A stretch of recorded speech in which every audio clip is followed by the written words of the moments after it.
Lots of questions about BC's offensive line, but I think they're going to be all right.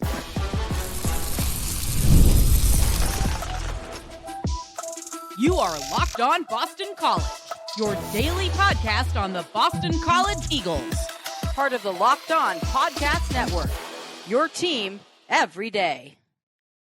Hello and welcome. This is Locked On Boston College, your team every day. I'm your host, AJ Black of Eagle Insider. I want to welcome all of you to our daily Boston College podcast. Today's episode is brought to you by FanDuel. Make every moment more with FanDuel. Right now, new customers get $200 in bonus bets when you win your first $5 bet. Now, we got a jam-packed episode today. We're going to talk about the disappointing end to the hockey season, what went wrong, and are you worried about Greg Brown?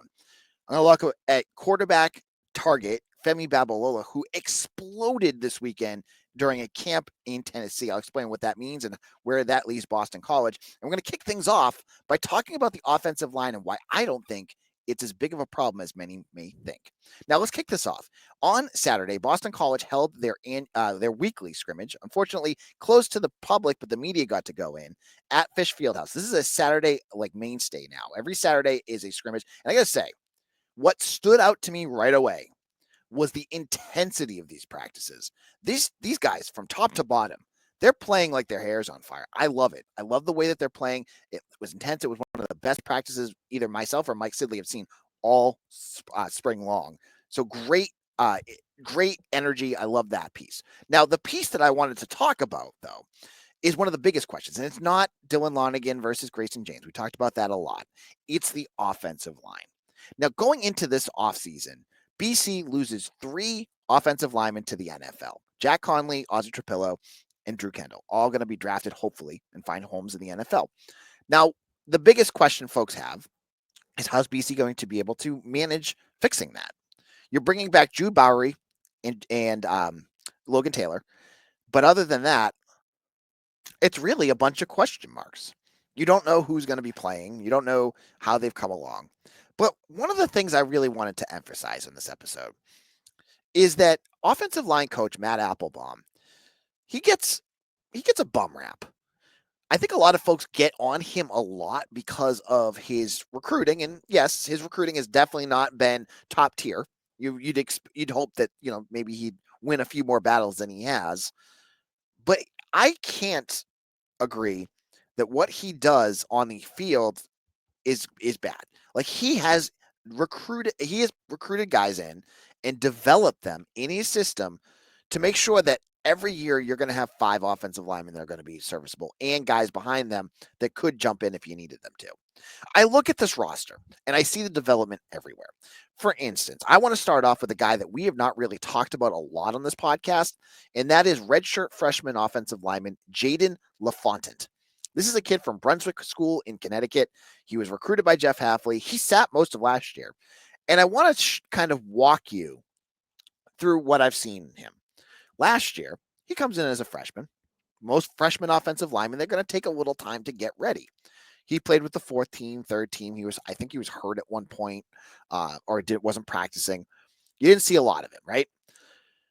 This year, you watch him and he's playing with the higher level guys.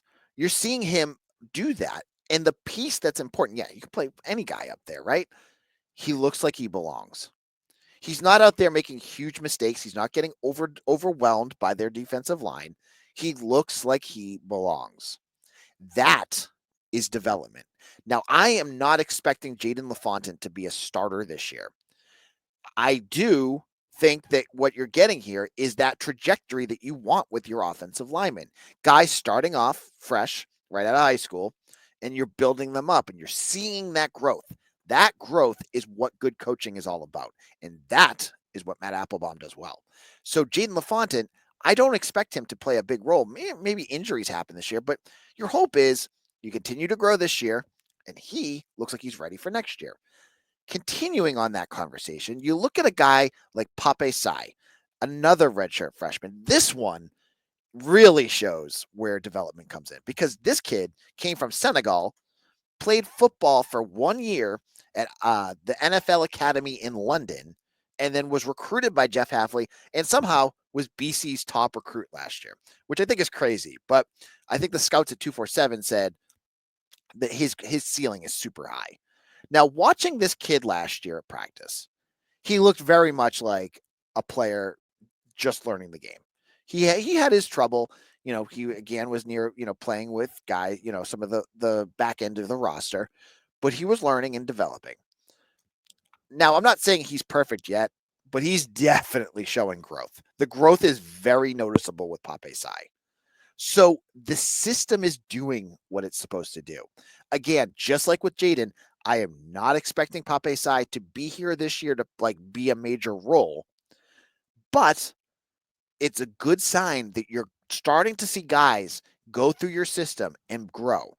Because then you look at the top end of your roster and the guys that you expect to be the starters, and you see the growth in them as well. I look at a guy like Dwayne Alec.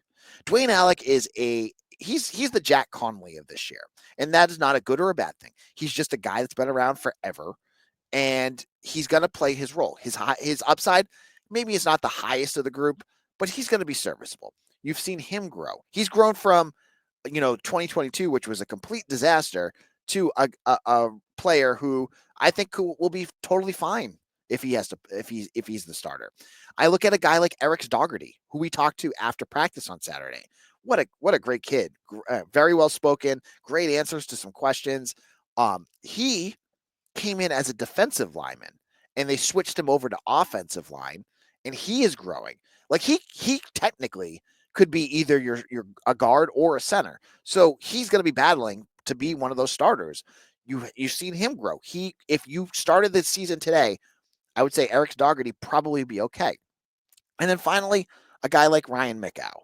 Ryan Mickow is a tackle who is mixing it up with the top guys, and he also he's gone from freshman to, will he be ready this year? Will they find a spot for him this year? Now, I don't, I look at the tackle spots and of any position on this offensive line, it feels to me like your two most established guys are your tackles, Logan Taylor and Jude Bowery. So I'm not sure if he will play this year, but he's ready. And that is what makes Matt Applebaum a good offensive line coach.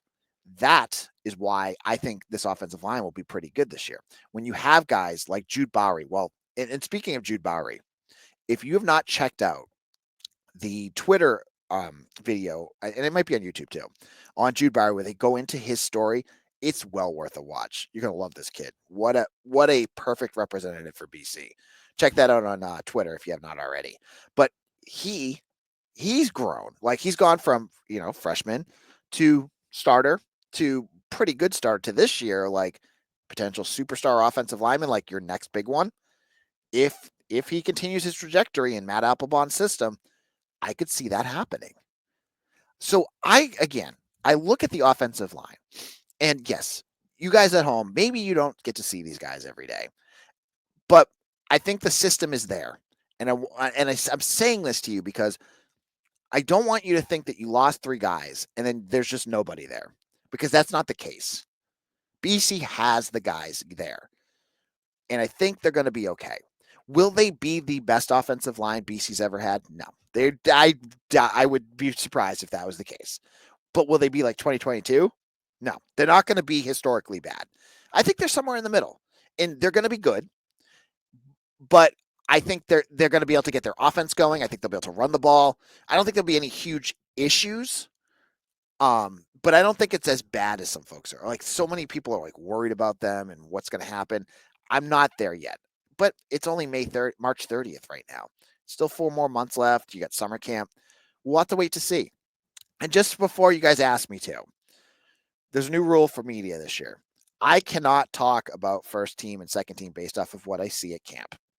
So it's the rules. I don't want to lose access because I like going to scrimmages and being able to talk to you guys about it. So things I've seen, unfortunately, I have to be very vague about. Sorry. In our second segment, things I can talk about.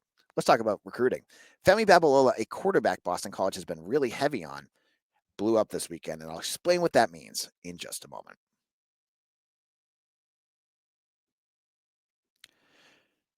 Right now, new customers can get $200 in bonus bets when your first $5 bet wins. March Madness is here, and FanDuel is giving you the chance to get in on the action like never before. That's $200 in extra bucks to use on everything from buzzer beaters to Cinderella stories and even who's cutting down the net. Folks, 4 number 1 seeds are in the tournament in the finals here.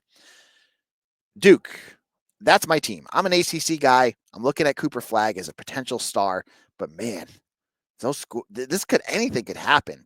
But I'm going to stick with Duke. I'm going to probably take them with the money line to win their first game. What about you? You Florida fan, Auburn, Houston? Where are you thinking right now?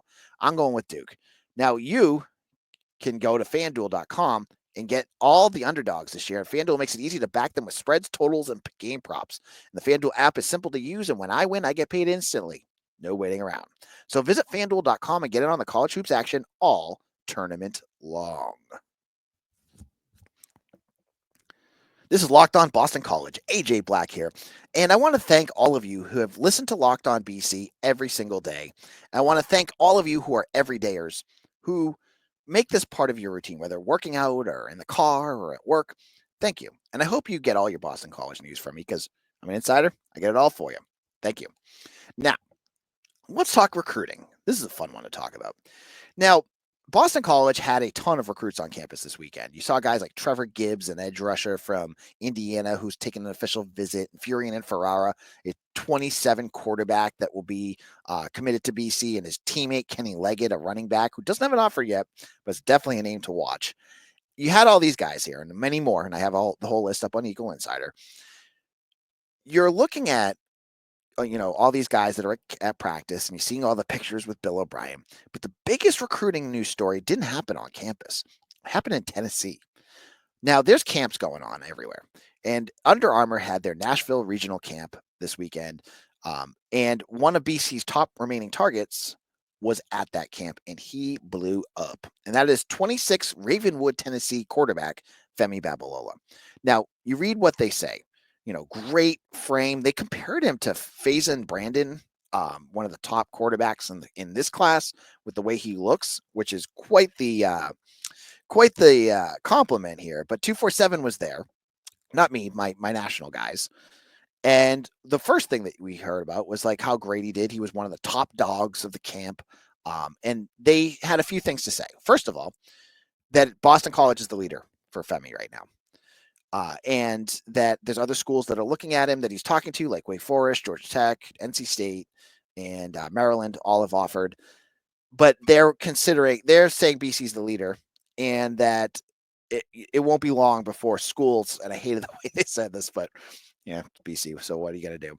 That will come along and knock off BC for him. That being said, there's a few things I need to talk to you about Femi. First of all, Femi's coming this weekend. He's going to be at BC for an unofficial visit this weekend. And this is a big weekend for him. This is, it's going to be a big deal. Like, Boston College they read this stuff too. They know that this is close to blowing up. You got to get him now. You have to before things get out of control. Like before all these big schools start offering, that your best chance is to try to offer him. I like to push for commitment now. I feel like that's just me here saying that, but I feel like that's got to be the case. So this is a big weekend, and it's great to hear that BC is the leader here. And why is the BC the leader for Femi Babalola? There's a few reasons. First of all, when we talked about Femi, if you go back, you can hear some of our episodes talking about him when they first offered. I can repeat what I read on message boards, on Twitter, and everything else. AJ, why is BC offering this kid? Because he has no offers and he didn't play much last year. What Bill O'Brien's supposed to be a quarterback guru. What's he doing with this? I'm not. You think I'm being sarcastic. I literally had message board and tweets that sounded just like that.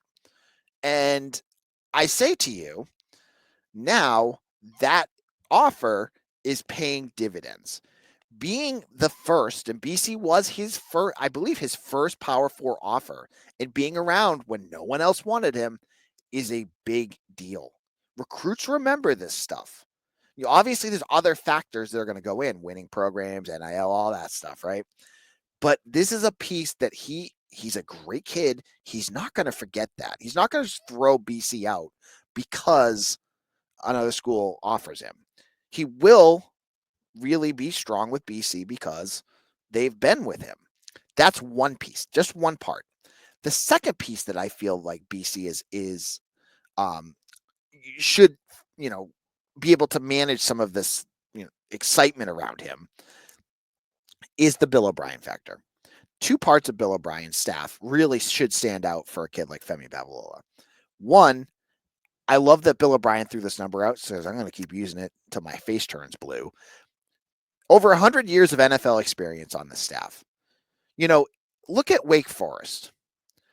Wake Forest has Dave Clawson, great coach, but you have you're running a system that is absolutely not NFL ready at all, and everybody who comes out of that system ends up doing nothing.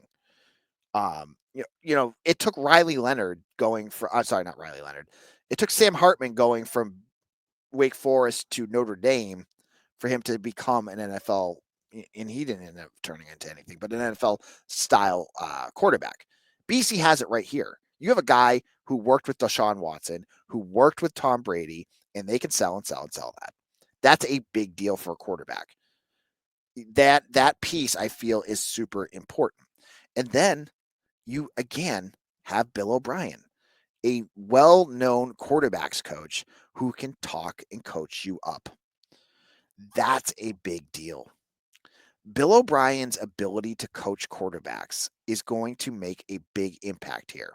I think you sell that to this kiddo, this recruit, and you say to him, "Look, Bill O'Brien has done an excellent job of putting together a system that gets you ready for the NFL and will help you earn money and get a career in the NFL if you do what he talks to you about."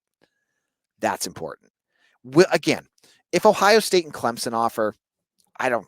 You're good luck. I don't know who you keep on your roster if those like schools like that offer. But if you're battling Wake Forest, Georgia Tech, NC State, those types of schools, and you can hold on to that for a while, get him to his official visit, I like BC's chances here. Again, any of these recruits, if they start getting Notre Dame offers and things like that, we're Boston College. We got to know our role in the pecking order. It's going to be tough.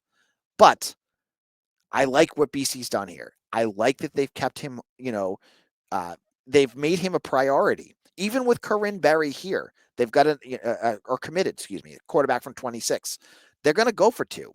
And it's not that they're going for two. It's Corinne Berry and Femi Babalola. If Femi goes someplace else, it's just Corinne Berry. They want Femi really badly. They've made that abundantly clear with how hard they're recruiting him. He's coming for an official visit in June. He's taking this unofficial visit. This weekend, when he comes to BC, this is a big weekend. I don't know where his head is at right now, but I would imagine Boston College is going to push hard for a commitment this weekend. This is going to be a story to watch for. If BC can land him, this is possibly their biggest commitment that they've landed. And they've got, Mason Leak, a 4-star. They've got Corinne Berry, who's a fast rising quarterback. This kid could be the big one because right now he's rated a 3-star. But after this weekend, I'm sure not just the offers, but the way he performed in front of 247 scouts, he's going to get bumped. I'm sure he's going to get bumped to probably a 4-star. So this is one you're going to want to watch for. And let's see if the staff can close it. I have faith in it, but we'll have to wait and see.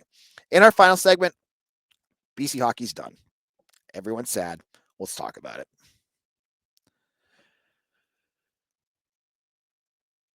Locked on Boston College, AJ Black. We're wrapping things up here, talking about BC hockey. And this weekend, I was so excited. I watched on Friday.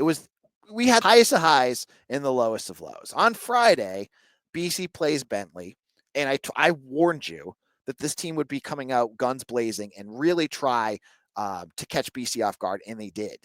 Credit to Bentley because they played their butts off in this game and really had BC reeling until a wraparound goal by James Higgins with 77 seconds put the game away. And they had, an empty netter from Ryan Leonard that wins it. But once I saw first of all, what's up with the rink there? Please don't ever play at Southern New Hampshire University ever again. If I watch another goal come off its pegs again, I'm going to scream. That was terrible. The NCAA needs to do better. You can't have places like this where BC probably lost goals in both games because of those stupid pegs. Be better. But once I saw the evening game and I saw Denver versus Providence, and Denver just absolutely destroyed Providence, I said, well, this is going to end poorly on Sunday because BC didn't look all that great on Friday. They won by the skin of their teeth against Bentley, and no knock on Bentley, but when you're supposed to be the top team and you're barely skinned by that, when you're playing the defending national champions, I worried. And the worry was real because what we saw that night on Sunday night was basically, to me, almost a repeat of last year's national championship game, where you had the Denver goalie, Matt Davis, who is the kryptonite to BC Superman, just standing on his head the whole game. And BC just kept shooting shots into his chest. And then, Denver's defense and their forecheck prevented BC from having any odd man rushes, and then got their own. And it only took two, and they scored twice. Now, Teddy Stiga scores a goal that really, at the end of the second period, felt like maybe BC had the momentum going. But Matt Davis, again, doing what he did last year, basically stuffed BC back to the locker and ended their season. This is a disappointing year. I'm going to be blunt here. You're number one in the country. You won all these big games during the regular season. And what do you have to show for it? You have a regular season Hockey East title, which is positive. You lost the Bean Pot. You lost the Hockey East tournament. You didn't make the Frozen Four. When you pull all that together, was the season a success? I'd say no. I'm not calling it a gigantic failure. I see people pull them off the Tobin Bridge for some of the responses I see on Twitter. But was this a successful season? I don't think so. The biggest concern for me watching this year and moving forward, and I'm not into hockey recruiting. That's my guy, a BC hockey blogger that does that. My biggest concern was that BC had very little depth on their front line. You had your Ryan Leonards, Gabe Perreaults really holding your team together. And we most assuredly are going to be losing Ryan Leonard this year. We're not sure what's going on with Perreault. That worries me for next year because you did not show that your team, your third line, your fourth line could do much of anything. They need to get better. They need to get deeper. And I'm not on the Greg Brown is not a good coach train, but he's a young coach or, he's just learning. He needs to get better. This third period especially, I would have loved to have seen that first line out there more than they were. I didn't see it, stop rolling out the third and fourth lines. You gotta lean heavily on the guys that got you there, and that's Ryan Leonard and Gabe Perreault. Like you had to, and they didn't. And so it's disappointing. It's 2 straight seasons ending with disappointment. Last year at least they had the Hockey East tournament championship that they won. This year, there's not much to hold your hat on. And we'll have to look to see who they bring in the transfer portal, who they lose, who, will like Jacob Fowler come back. We don't know that yet. Where their depth looks like. But all in all, you were hoping more. But I also have to say, I would have loved to have seen, it would have stunk if this was the national championship again. But I felt like this team could have probably battled anyone else in that Frozen Four final 3 under than Denver, because I just feel like Denver has their number. Like they could have beat BU, they could have beat Western Michigan, Penn State. I feel like they could have won any of those games. It's just that Denver seems to own them. They're the big brother right now. And I don't see BC having an answer to that, especially when Denver has guys on their team that are 25 years old. I thought that was insane. Like, what? How are you 25 and still in college? But hey, weird things happen, right? All right. On tomorrow's show, we'll get more into recruiting. We'll see if there's any more transfer portal news for basketball, either in or out. We have not seen anyone in yet. And not really much news there. So hopefully we'll have some updates on that and, more football stuff. So get in here, make sure you subscribe on our YouTube channel, and we'll see you all again tomorrow for another episode of Locked On Boston College, your team every day.